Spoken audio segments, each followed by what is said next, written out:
तो बच्चों कैसे हैं आप सब। मैं उम्मीद करता हूँ आप सब बहुत अच्छे होंगे, बहुत बढ़िया होंगे। तो बच्चों, प्राचीन इतिहास के पिछले लेक्चर में हमने जैन धर्म को समाप्त कर लिया था और कल ही मैंने बताया था कि आज से हम बौद्ध धर्म को स्टार्ट करेंगे। तो बौद्ध धर्म की ये फर्स्ट क्लास है। तो वीडियो शुरू करने से पहले सबसे पहले सब्सक्राइब कर लीजिए। आपकी तैयारी में जो है ये लेक्चर जो है, ये वीडियो जो है बहुत ज़्यादा हेल्पफुल हो सके और आगे भी इसी तरह के लेक्चर्स जो है आपको मिलते रहे और आपकी तैयारी में कोई बाधा या रुकावट जो है वो ना बने। तो चलिए स्टार्ट करते हैं। बौद्ध धर्म बहुत इंपॉर्टेंट है। बौद्ध धर्म से कोई भी एग्जाम हो उसे क्वेश्चन आना ही आना है। यानी प्राचीन इतिहास में जैन धर्म से तो उतना क्वेश्चन नहीं बनता है, लेकिन बौद्ध धर्म से किसी न किसी एग्जाम में क्वेश्चन बनता ही बनता है। तो आइए इसको देखते हैं और इसको समझने का प्रयास करते हैं, ठीक है ना। चलिए स्टार्ट करते हैं। तो भगवान बुद्ध को एशिया का क्या कहा जाता है? एशिया का इनको कहा जाता है ज्योतिपुंज, ठीक है ना। एशिया का इनको ज्योतिपुंज के नाम से जाना जाता है या कहा जाता है। पूरे एशिया पर बौद्ध धर्म का क्या था? अत्यधिक प्रभाव था। पूरे एशिया पर सबसे ज्यादा अगर प्रभाव की बात की जाएगी तो सही बात है, नॉर्थ से लेके ईस्ट से लेके साउथ से लेके हर जगह जो है बौद्ध धर्म का जो है प्रभाव हमें देखने को मिलता है। बौद्ध धर्म के संस्थापक जो है गौतम बुद्ध थे, ठीक है ना। बुद्ध को या गौतम बुद्ध को क्या जो है बौद्ध धर्म का संस्थापक जो है वो माना जाता है। चलिए अब आगे देखते हैं। बौद्ध धर्म से संबंधित जानकारी हमें गौतम बुद्ध के धर्म के जो पुस्तक है, जो लिटरेचर है, जो साहित्य है, उसको बोलते हैं त्रिपिटक, ठीक है ना। इसकी जानकारी जो है हमें किससे मिलती है? त्रिपिटक से मिलती है।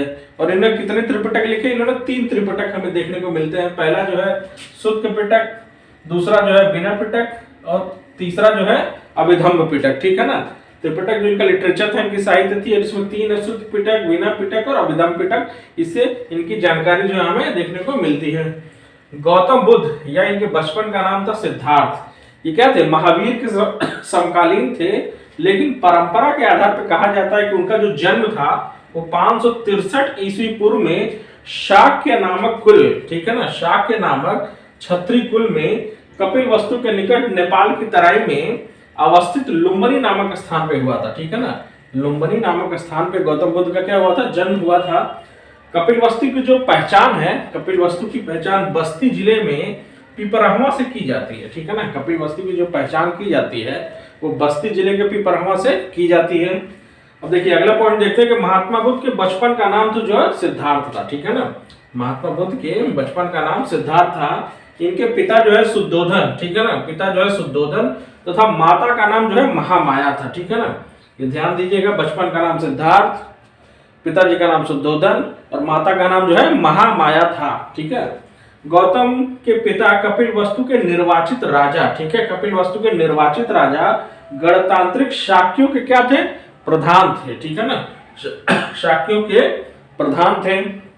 और उनकी माता कौशल राजवंश की, ठीक है, इनकी माता जो थी वो कौशल राजवंश की कन्या थी और माता के मृत्यु के बाद सौतेली माँ, ठीक है ना, उनकी जो सौतेली माँ थी जिसका क्या नाम था? प्रजापति, ठीक है ना। सौतेली माँ जिसका नाम था प्रजापति ने लालन पालन उनका किया था, ठीक है ना। माता जी की मृत्यु के बाद ये सौतेली माँ ने उनका लालन पालन किया था। और महात्मा बुद्ध की पत्नी का जो नाम था वो नाम था यशोधरा और उनके पुत्र का नाम था राहुल। पत्नी का नाम यशोधरा और पुत्र का नाम राहुल, ठीक है ना। चलिए अब आगे देखते हैं कि सांसारिक समस्याओं से व्यथित होकर 29 वर्ष की आयु में बुद्ध ने क्या किया? घर को छोड़ दिया, ठीक है ना, घर को छोड़ दिया। और इस घटना को, ये बहुत इंपॉर्टेंट एग्जाम में अक्सर पूछता है, इस घटना को किस नाम से जाना जाता है? इस घटना को जाना जाता है महाभिनिष्क्रमण काल, ठीक है ना। इस घटना को जाना जाता है महाभिनिष्क्रमण काल के नाम से जाना जाता है। अब नेक्स्ट देखते हैं कि बुद्ध को गया में वैशाख पूर्णिमा के दिन फल्गु या किस नदी के नाम से जानते हैं? निरंजना नदी के किनारे एक पीपल के वृक्ष के नीचे क्या हुआ? इनको ज्ञान प्राप्त हुआ, ठीक है ना। वैशाख पूर्णिमा का दिन था, निरंजना नदी थी और एक पीपल के वृक्ष के नीचे इनको ज्ञान प्राप्त हुआ। और इस घटना को किस नाम से जाना जाता है? इस घटना को संबोधि के नाम से जाना जाता है। यानी संबोधि का मतलब हुआ भगवान गौतम बुद्ध को ज्ञान प्राप्त होना, ठीक है ना। पीपल के उस वृक्ष को बोधि वृक्ष, ठीक है, पीपल के उस वृक्ष को बोधि वृक्ष और उस स्थान को किस नाम से जाना जाता है? उस स्थान को नाम दिया जाता है बोध गया, ठीक है ना। उस स्थान को क्या नाम दिया गया था? बोध गया। चलिए अगला पॉइंट देखते हैं कि गौतम के 2 गुरु हुए, ठीक है ना। भगवान गौतम बुद्ध के कितने गुरु हुए? 2 गुरु हुए। पहले गुरु कौन थे? वैशाली के अलार कलाम से सांख्य दर्शन की शिक्षा ली, ठीक है ना। वैशाली के अलार कलाम से सांख्य दर्शन की इन्होंने शिक्षा ली और इनके दूसरे गुरु हुए उद्रक, ठीक है ना। दूसरे गुरु कौन हुए? उद्रक। उद्रक से राजगीर में इन्होंने शिक्षा ली, ठीक है ना। एक से वैशाली में और एक से राजगीर में इन्होंने शिक्षा ली और इनके दो गुरु हुए, ठीक है। अगर गुरुओं का अलारा कलाम का नाम तो अक्सर एग्जाम में पूछता है, ठीक है।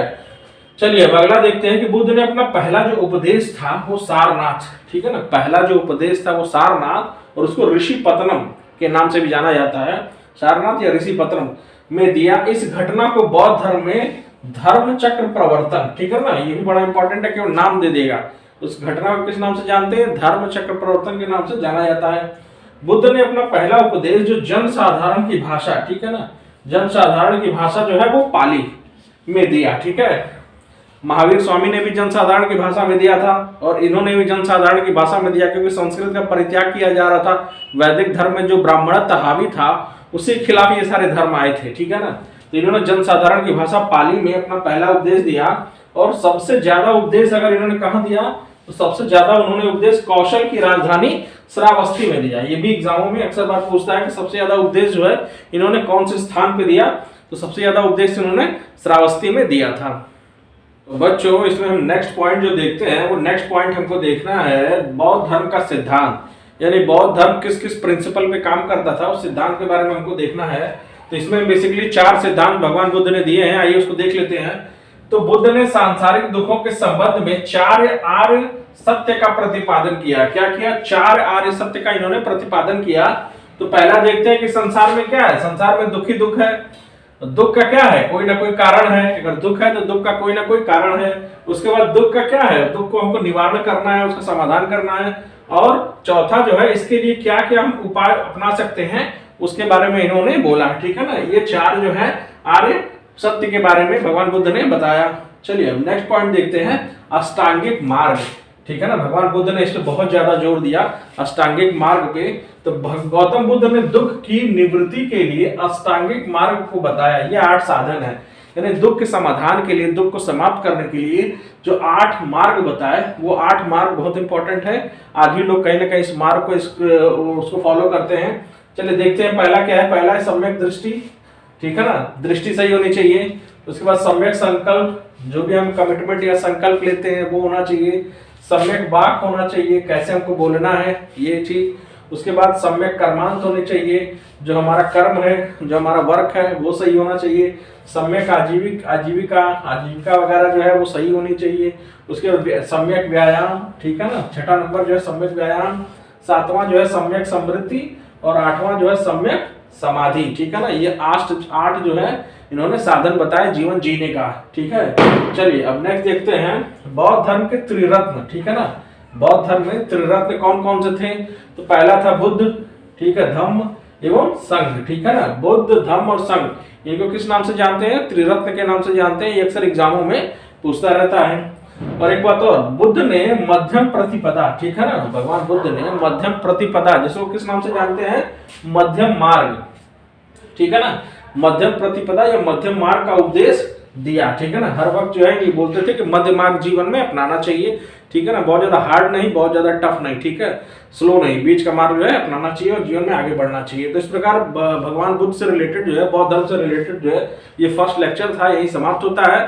तो जाने से पहले वीडियो को तुरंत सब्सक्राइब कर लीजिए ताकि ऐसे ही लेक्चर आपको मिलता रहे। तो वीडियो देखने के लिए बहुत बहुत धन्यवाद। लाइक करें, शेयर करें, सब्सक्राइब करें। Thank you.